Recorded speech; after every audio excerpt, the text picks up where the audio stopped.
Janji palsu Caka, bab 6. Frizi. Aku mendongak. Nino, kenapa waktunya tepat sekali? Aku butuh teman bicara. Apa tidak apa-apa kalau aku berbicara dengannya? Bukannya seorang istri. Dilarang bermain mata dengan pria lain. Terlebih Nino bukan orang lain bagiku. Bagaimana ini? Aku bimbang. Tuhan, sejatinya aku merindukan wajahnya, pria yang tidak pernah membuatku menangis. Ternyata masih memiliki garis takdir denganku, mungkin tidak masalah. Jika aku bicara sebentar dengannya. Ngapain kamu di sini? Aku menghindari tatapan matanya, aku tidak sanggup. Melihatnya lagi, meskipun hatiku meronta ingin menatapnya lama. Kebetulan lewat, mau makan mie gulung di sini yang katanya enak. Boleh aku duduk? Tempatnya udah penuh, kata Nino pelan, dia tidak asal duduk dan mengutamakan kenyamananku. Aku mengedarkan pandangan ke seluruh ruangan. Memang benar tempat ini penuh. Aku tidak mungkin membiarkannya makan sambil berdiri, dengan terpaksa aku mengangguk. Nino langsung memesan makanan yang dia mau begitu pelayan menghampirinya dengan buku menu. Aku dan Nino mengobrol cukup lama, hanya berkisar tentang kuliahnya dan orang tuanya yang ternyata masih menganggapku sebagai orang penting dalam hidup mereka. Katanya kapan kamu mampir ke rumah? Ucap Nino seakan aku ini masih memiliki hubungan dengannya. Aku tidak mungkin mampir, kamu tahu kita bukan siapa-siapa lagi. Aku tahu, fisik. Tapi bukan berarti tali persaudaraan kita putus begitu saja. Kamu jangan cemas.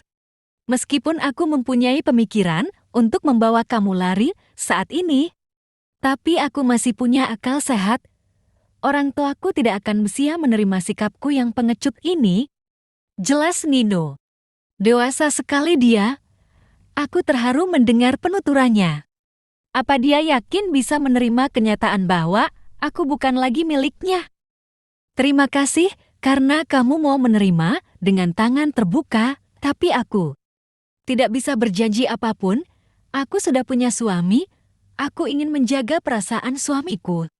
Nino tersenyum kecut, aku mengerti. Kamu tahu, Frizi, hidupku tidak pernah sama. Saat kita masih memiliki perasaan satu sama lain, mencoba menerima itu sulit. Jika aku tiba-tiba ingin menculikmu, terima saja. Aku memang selalu berfantasi untuk menikah dengan kamu, apalagi setelah mendengar kamu memanggil dengan suamiku, aku semakin ingin membawaku. Kalau aku Superman mungkin bisa melakukannya. Apa dia berusaha melucu? Kenapa aku jadi cemas? Pembicaraan kita terhenti sampai dia menanyakan kabar pernikahanku. Aku tidak mungkin mengatakan kalau hubunganku dengan suamiku tidak harmonis. Aku harus mengarang kata-kata yang tepat. Menutup aib keluarga sama saja menutup aibku sendiri. Baik, aku bahagia. Kataku dengan senyum tipis nyaris, tidak terlihat. Aku berharap ada yang menghentikan rasa penasarannya padaku. Aku tidak bisa berbohong lebih jauh lagi atau aku akan menangis di depannya. Frizi, suara berat yang sama sekali tidak kufikirkan menyapaku, Mas Caka. Menatap tajam ke arah kami dan siap menerkam bulat-bulat, bukan dia yang aku inginkan untuk datang. Menyela pembicaraan kami. Tapi Mas Caka suamiku, aku tidak pantas menolaknya, bintang-bintang-bintang. Mas Caka menyeretku tanpa rasa belas kasihan. Aku malu. Sorotan mata itu seolah menerkamku bulat-bulat. Aku ingin sekali memberontak. Tapi Mas Caka adalah suamiku, aku tidak mau menanggung dosa dengan melawan. Tapi dia agak keterlaluan padaku. Jangan kasar padanya. Hardik Nino setelah berhasil mengejarku, dia berniat menarik tanganku, tapi Mas Caka lebih dulu menarikku lebih dekat dengannya. Mas Caka melotot ke arah Nino, tajam dan tidak dapat diusik, diam. Dia istriku. Sebaiknya jangan mencampuri urusan rumah tangga kami dan kamu jangan pernah mendatanginya. Meskipun kalian saling mengenal langgap, saja tidak ada yang terjadi. Paham? Mas Caka kembali menyeretku. Nino tidak lagi menghalangi langkahnya. Aku tidak sanggup berjalan dengan paksaan seperti ini. Aku berhenti, memegang kakiku yang terasa sakit. Mas Caka tidak peduli. Dia tetap memaksaku berjalan.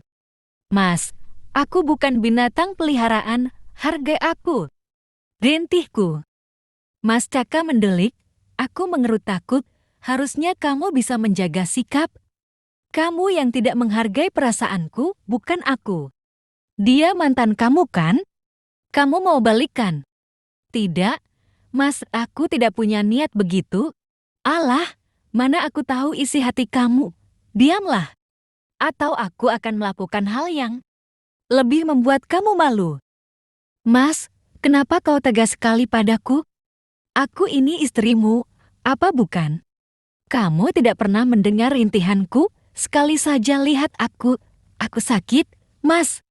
Kamu bisa mempermalukan istrimu di depan umum. Di mana hati nurani kamu, Mas bintang-bintang-bintang? Jangan keluar rumah sampai aku memperbolehkanmu keluar atau aku akan menceraikanmu. Ancam Mas Caka padaku setelah kami ada di rumah. Aku dikurung di kamar tamu. Dengan kondisi lemas, kakiku sakit dan aku lelah menangis. Aku hanya menyentuh sedikit makananku sewaktu bersama Nino tadi. Aku sedang tidak berselera menikmati setiap suapnya, dan aku menyesal sekarang. Aku kelaparan. Mas Caka, buka pintunya. Pintaku dengan suara lirih. Aku mengetuk pintu. Beberapa kali, tapi aku menyerah. Aku kembali dengan kepala pening. Malam harinya, Mas Caka sama sekali tidak menanyakan keadaanku. Apa aku lapar atau tidak? Apa aku haus atau tidak? Apa aku butuh udara segar atau tidak? Apa aku? Sudahlah, seberapa keras aku mendesak hatiku untuk menjawabnya. Tidak akan bisa kulakukan. Aku merapatkan tubuhku ke dalam selimut, mencoba meredam kedinginan yang mulai menggerogotiku. Air kondisioner di kamar ini bersuhu sangat dingin. Remote pengatur suhu entah berada di mana. Aku sudah mencari di semua sudut. Tapi hasilnya nihil.